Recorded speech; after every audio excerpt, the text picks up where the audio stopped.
Really? LSU has to be the one to save the SEC? All right, nobody's complaining. Welcome on into the SEC Unfiltered postgame show. He's Dave Shumate. I'm Cole Thompson. Let's break down LSU's 44-31 win in what has now become the Dave Aranda Bowl down at the Kinders Texas Bowl. Real quickly, make sure that you like the video, hit the ring notification, and subscribe to the channel because we talk college football every single day. Download the podcast version of the show wherever you get your podcast listening systems. Follow us on the socials, TikTok, Facebook, Instagram, Twitter at SEC Unfiltered. Follow Dave at Mock 10 Sports. Me and Mr. Cole Thompson, and check out all of our great work found at secunfiltered.com. This postgame show is brought to you by our friends over at RHOBACK. Go to RHOBACK.com. Use the promo code SECU for 20% off your first purchase. It's a new year, a new you. Why not go ahead and start off that new year with a RHOBACK fleece, pullover, hoodie, whatever tickles your fancy. RHOBACK.com, promo code SECU for 20% off. Dave, this is the version of Garrett Nussmeier that I have a lot of faith going into for 2025. This is the version of LSU's offense that I am excited to see going into next year. Sometimes bowl games are meant to cap off a historic season. The other time it's meant to show you what you can look forward to going into next year. I lean the latter down in Houston, Texas. NRG Stadium was rocking and rolling between the Waco Bears and, of course, what you have down with the Bayou Bengals. And naturally, at the end of the day, the Garrett Nussmeier that took the field, the number 13 that is coming back, the Nuss bus may have left the station in Baton Rouge, but he's pulling back on in for one more go around. And this feels like a team that, at least on paper, with what they've added in the portal, a lot better, trending in the right direction as 2024 comes to a close.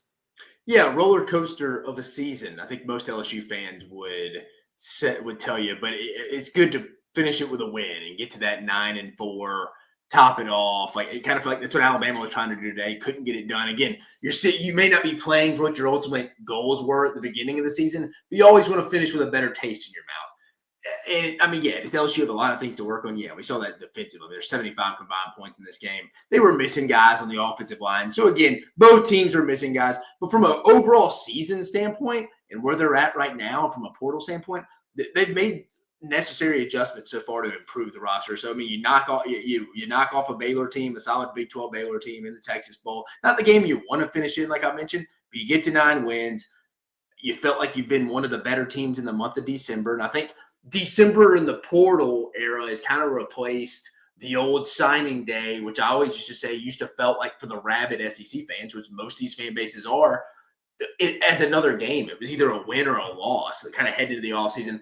I think LSU with winning December's transfer portal, adding a lot of those portal pieces, essentially Brian Kelly calling his shot, like, hey, we're going to go spend money and we're going to improve this roster. And then, hey, it wasn't always pretty, but you know what? A win's a win. You finish off getting your 9th win. They've had a good month, I think, so far. You go ahead and you start the game off 14-0 thanks to a touchdown pass from Nussmeier. Then, of course, the interception by Davon Keys for a 41-yard score. Back-to-back punts leads to an eventual 14-7 lead. 21-7 just a couple plays later. As if I'm not mistaken, Chris Hilton goes off for a 41-yard score. You get another touchdown. It's 28-7. The turnover on downs.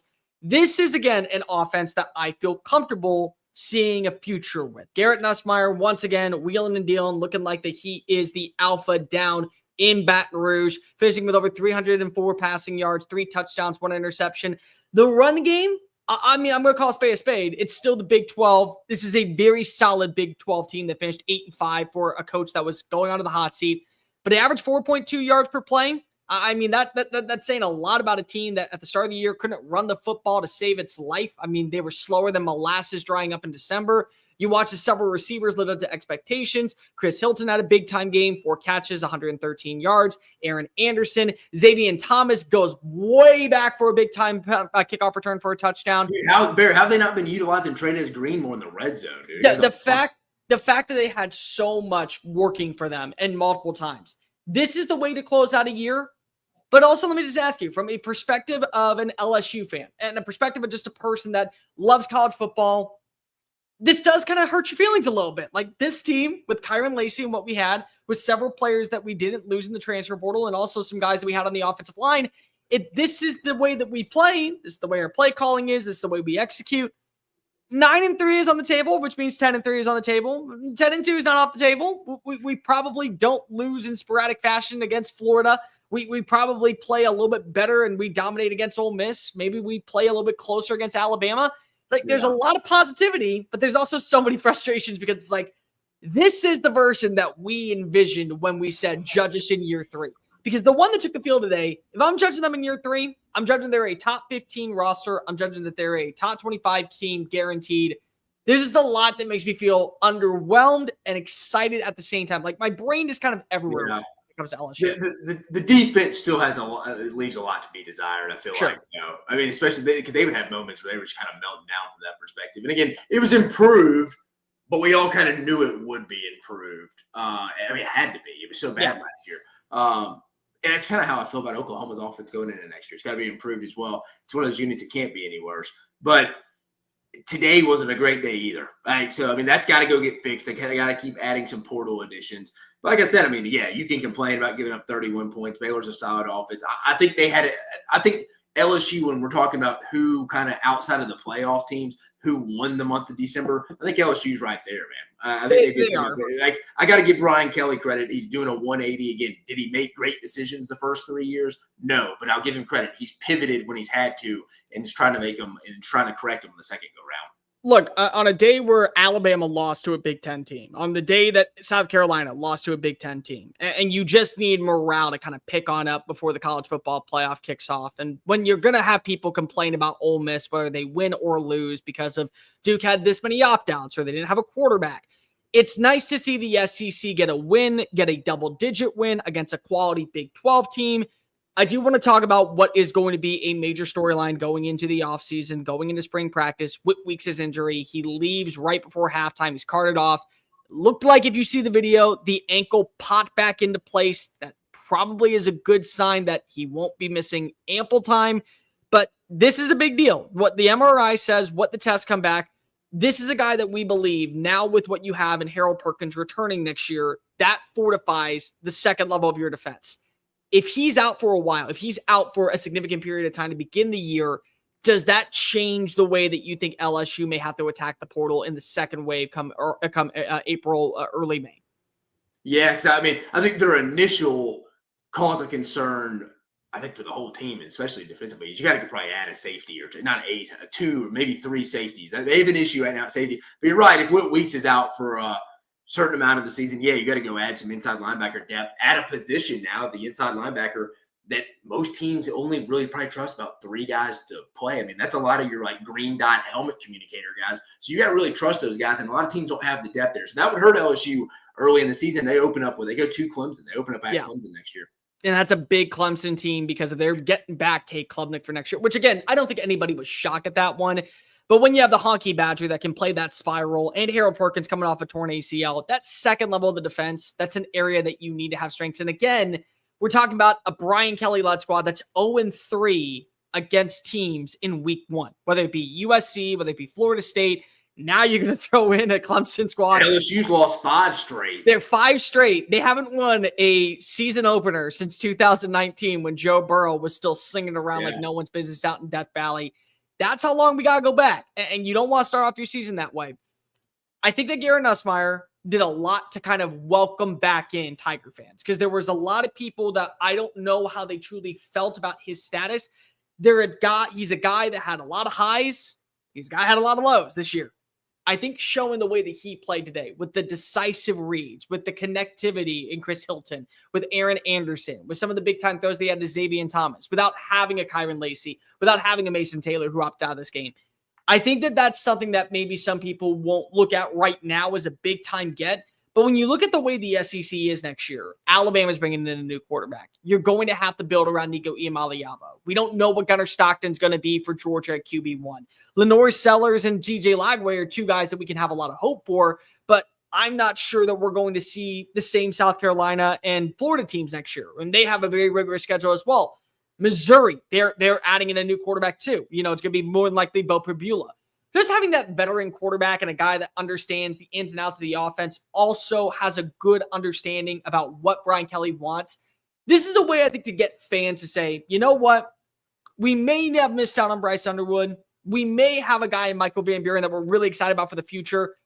But there's a reason why I can't quit the gumbo gunslinger. There's a reason why I look at this dude and I'm still saying to myself, inject 13 into my veins. Hopefully it is unlucky for an opposing team that comes into Death Valley when they have to face off against it.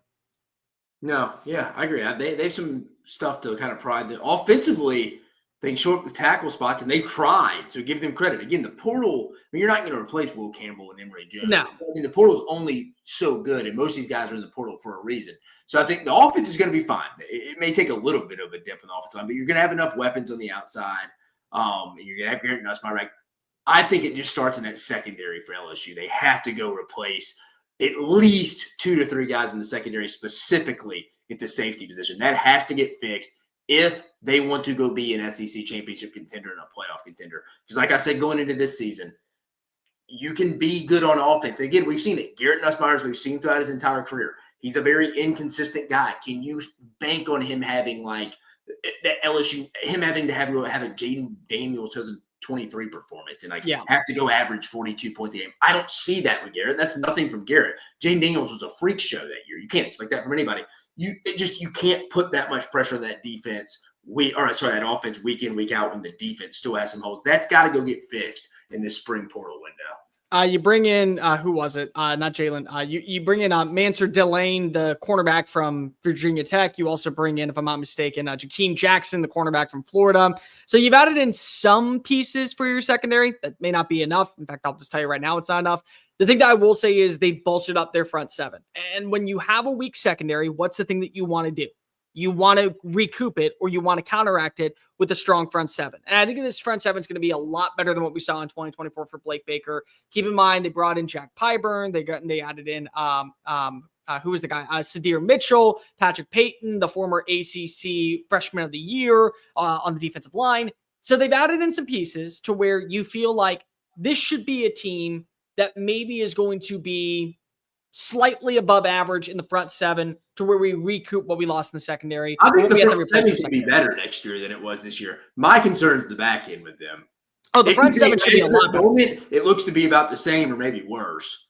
But at the same time, and you've heard me say this, the teachers and the students sometimes have to have a good correlation. You have the right teachers in Corey Raidman, in Blake Baker, and of course what you have with Bo Davis on the defensive line. You have those guys. But do you have the students that are willing to learn? Now, in the front seven, you're going to have that with Peyton, with Pyburn, with Mitchell. Do you have that in the secondary with Jackson? Do you have that in the secondary with Delane? That's going to be a big deal. Dave, before we get out of here, let's grade LSU's 2024 season, because it is a roller coaster a little bit. In fact, if you were to tell me of all the teams that we talk about from week 1 to week 14, there probably is no team I feel more conflicted with, no team I feel more kind of uneasy with than LSU, because of when they were at their peak. Maybe not a contender to say elite by any means, but definitely enough to say, I like what they're doing. This feels like a year 2 team, not a year 3 team. Yeah, but my overall grade, Vera, me and you may be the same on this. Probably. LSU's an interesting one too. Best win, you always got to look at it. Ole Miss, certainly. Had some disappointing losses for sure against Florida and an embarrassing one against Alabama. I'm going to 9-4. Again, it's year 3. Felt like it was a rebuilding year in year 3, but I feel like I knew that going in. I don't know. I'm going to give them a B minus. Again, I don't want to go C+. I mean, you did win. I think sometimes we underappreciate how hard it is to win in college football, and winning 9 games is something to be proud of. I think I got to give him a B minus. B minus. I don't know why. Maybe I'm being gracious tonight. I'm in a good mood. It's New Year's Eve. My wife just got home with some dinner. I don't know. Maybe I'm in a good mood. I'm going B minus though, but I can understand why someone would go C+ too. Okay, so you understand why someone would go C+, right? Is that where you're going? Yeah, I'm going C+. I may even just go regular C, because here's the problem. You get such a good win on 4th and 5 to be able to compete against an Ole Miss team. If Ole Miss doesn't lose that game, they're in the college football playoff. Yeah. But then you make no adjustments when Marcel Reed comes in College Station against Texas A&M. You make no adjustments in the second half against Florida. If you win those 2 games, well, now we're talking about a 10-2 LSU squad with a loss to USC at the start of the year. Oh, dude, remember they went to Gainesville with a chance to still play in Atlanta. That's what I'm saying. They had a legit shot to be 10-2 or even 9-3 and still make it to Atlanta, and they couldn't get over the hump against a team like Texas A&M, who, by the way, we're starting to see had its faults and really kind of allowed LSU kind of gave them an opportunity to kind of pull their way on in, just like LSU gave USC an opportunity in the fourth quarter to come back into that game. So it's Bear, I think you're right. I think what's hindering my vision a little bit here and giving LSU a little bit more credit than they deserve. And again, I was one of the guys, I think I was a little more down on them than most. See, and I wasn't, because if I got told, Bear, I'm telling you why I'm giving them a little more, and I shouldn't. This is wrong. Again, I call people out for being prisoners of the moment. I'm being one right now. I think maybe just because the way they've attacked the portal, I'm a little bit like, all right, I'm judging them the whole month of December here. Maybe giving them a whole plus minus grade extra here. See, and I'm going to be a little mean. I could totally see a C+ for the season. I don't know. I don't know, bowl season to me, I just view it so differently now a little bit. That I'm taking their whole month of December, and that's wrong. And I usually feel like I got a good pulse on these grades. This one, I'm a little like, I don't know. Because, like, here's the thing. You're asking me to judge them off of a loss to an average to below average USC team. And I thought USC, after that game, was going to go on a run and be a dark horse to make it to the college football playoff. And they had embarrassing fourth quarter losses to multiple teams that finished below them in the Big Ten standings. And that's an LSU team that they lost to, that lost that game. And then they lose to a Texas A&M squad who also lost to that same USC team. Maybe a little bit of a different roster at that point, but still the same logo, the same conference. You didn't wake up and play against Florida, and you had some struggles in other games. I think a lot of people forget that UCLA game, it wasn't pretty. There was a lot of lulls in that game at the very beginning of it. The Alabama game was disastrous in the second half. That's where I'm at right now. So it's like, yes, if you're telling me based off of off-season grades, how they've responded since they beat Oklahoma to close out the year with an 8-4 regular season record, I'll give them an A for the offseason, but I'm giving them a C to C- for the 2024 season, so round it out to a solid C+ at best. That's what I got to go off of. You lost some players. I get it. You had some injuries. You had a ton of defensive faults throughout the year where there was a lot of highs, a lot of lows. Yeah. But the fact is that when you're that big of a roller coaster of a team, it's hard for me to gauge you as a trending in the right direction. And more importantly, this is year 3. Brian Kelly told us when he got hired, don't judge me year 1, don't judge me year 2, judge me year 3. Year 1, you get to 10 wins in nearly a college football playoff berth because you're going to the SEC championship. Year 2, you have a Heisman Trophy winning quarterback. You have multiple first-round wide receivers. You have the number 1 scoring offense in the country, and you finish with 10 wins. Year 3, you regress.